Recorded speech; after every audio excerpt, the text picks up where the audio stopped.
Welcome to Man Does Tech, where I solve the problems you didn't even know you had. In this video, I will explain how to make a cotton candy machine using an easy method. First, let's understand the basic concept. A cotton candy machine works by spinning melted sugar at high speeds. This centrifugal force pushes the liquid sugar through tiny holes, forming thin strands.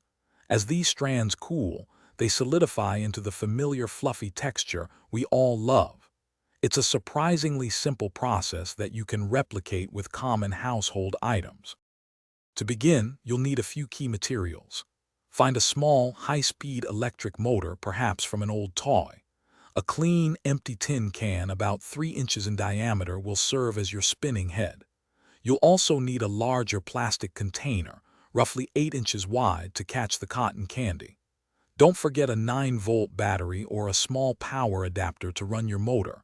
And of course, your favorite sugar, food coloring, and flavoring. Now let's assemble your machine. First, firmly attach the electric motor to the center of the plastic container's base. Next, carefully punch several tiny holes, about 1 millimeter in size, around the sides of your tin can. This is where your sugar strands will emerge. Then secure the tin can onto the motor's shaft, making sure it's balanced and spins smoothly. Finally, ensure the tin can is centered within the larger plastic container, leaving ample space for the cotton candy to form.